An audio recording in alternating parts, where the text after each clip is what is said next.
हाय, hello, नमस्कार. कशा आहात सर्व? आय होप तुम्ही मस्त आणि मजेत असाल. स्वागत आहे तुमचं नवीन एका ब्लॉगमध्ये. तर आजचा ब्लॉग थोडासा वेगळा असणार आहे. तर उन्हाळा सुरू झाला आहे आणि उन्हाळ्यासाठी मी छान मस्त गार माठ घेतलेला आहे. तर नवीन माठ घेतला आहे. तर नवीन माठाचं आता आपण उद्घाटन करणार आहे. तर नवीन माठ कसा भरायचा आणि कसा यूज करायचा हे आजच्या व्हिडिओमध्ये मी सांगणार आहे. व्हिडिओ कुठेही स्किप करू नका. व्हिडिओ शेवटपर्यंत बघत राहा.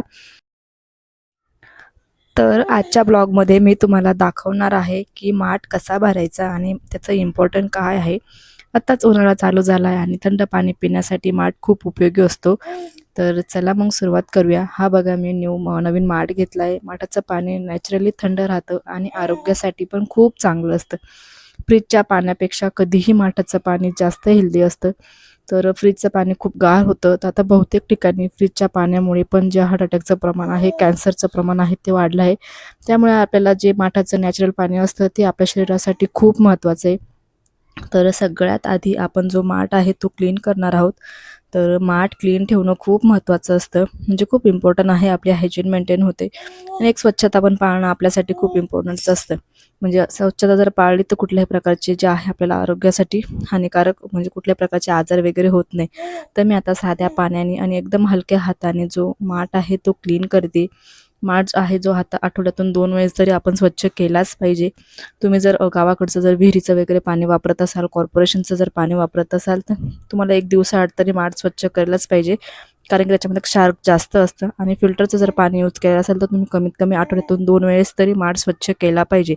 माठ स्वच्छ करताना एकदम हलक्या हाताने माठ स्वच्छ करा. कारण की नळाच्या प्रेशरमुळे किंवा जोरात घ्यायच्याने माठाला क्रॅक जाऊ शकतात. एकदम हलक्या हाताने आपला जो माठ आहे तो क्लीन करून घ्यायचा आहे. आणि माठ जेव्हा आपण क्लीन करणार तर एकदम हलक्या हाताने ठेवायचं आहे.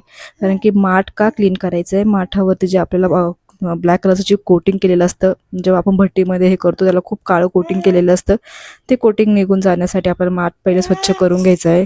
एकदम छान जसं जोपर्यंत काळं पाणी जात नाही तोपर्यंत माठ एकदम छान स्वच्छ करून घ्या. आणि मग फिल्टरच्या पाण्याने जो आहे तो आपण माठ आता भरून घेणार आहे. आणि आता आपल्याला माठामध्ये पाणी भरायचे. मी इथे माझं जो फिल्टरचं पाणी यूज करते. मी नॉर्मली साधंच पाणी पित होते. पण म्हटलं चला ह्या उन्हाळ्यामध्ये थोडंसं आपण साध्या माठातलं पाणी पिऊया. कारण थोडंसं पण आपल्या पण गार वाटलं पाहिजे. कारण आता खूपच ऊन पडतंय आणि फिल्टरचं पाणी पण खूप गरम होतंय. त्यामुळे म्हटलं यावर्षी मी नवीन माठ घेतला. म्हणजे माझ्याकडे जो जुना माठ आहे ना, तो थोडासा याच्यामध्ये मटक्या टाईप आहे. लाल कोटिंग जे असतं का, त्या टाईपमध्ये. पण मला काळा जो माठ आहे तो नॅचरली तो घ्यायचा होता. मला खूप हौस होती. फायनली मी जो माठ आहे तो घेतला आहे. आणि माठ भरण्यासाठी तर मी आता फिल्टरचं पाणी घेते. हळूहळू पाणी भरायचं, नाहीतर माठाला क्रॅक जाऊ शकता. एकदम हलक्या हाताने टाका, जास्त प्रेशर करू नका. कारण की नवीन असतो त्यामुळे आपल्याला माहीत नसतं कसं टिकेल नाही टिकेल, केव्हा क्रॅक जाऊ शकता, फुटू शकतो. त्यामुळे हलक्या हाताने थोडंसं पाणी वगैरे याच्यामध्ये हे करून घ्या. त्याच्यामध्ये पाणी भरून घ्यायचं आहे.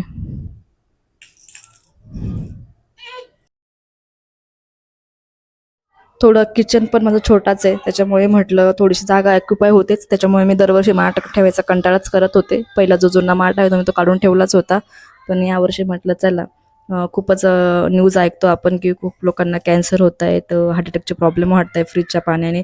आणि माझ्या मिस्टरांना तर गार पाणी खूप लागतं, ते कंटिन्यू फ्रीजचं पाणी पित होते.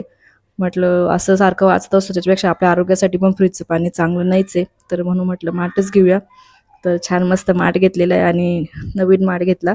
तो जुना माठ आहे तो पण तसाच आहे, पण हा विदाऊट कॉकचा घेतला होता. कारण की कॉक कधी कधी लीक होता. मागच्या माठाचा माझा तोच प्रॉब्लेम झाला. नवीन कॉक घेतला, नवीन माठ घेतला आणि त्याचा कॉक सारखा टिप टिप टिप टिप हे होत असतो. तर मी आता या माठाला कॉक नाही घेतला, डायरेक्ट असं गोल मडका घेतला, असं गावाकडे जे असतात आपल्या खेड्यांमध्ये तसा मटका घेतला आहे. छान आहे. तर फिल्टरचं पाणी मी त्याच्यामध्ये ओतून घेते, माठ भरून घेते.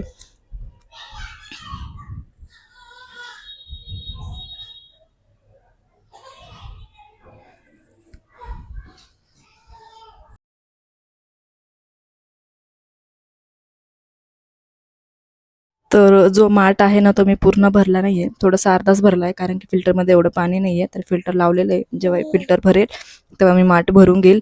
तर आता छान माठावरती आपल्याला झाकण ठेवायचं आहे. हे खूप महत्त्वाचं आहे, कारण की घाण जाते, धूळ जाते, डस्ट असतात किंवा काही किडे वगैरे असतील ते जाऊ शकतात. त्याच्यामुळे आपल्याला पहिले छान झाकण ठेवायचं आहे आणि झाकण ठेवून तुम्ही ग्लास ठेवू शकता. तर मी किचन ओट्यावरच ठेवलं आहे. तुमच्याकडे जर स्टँड वगैरे असेल तर तुम्ही स्टँडवर ठेवू शकता.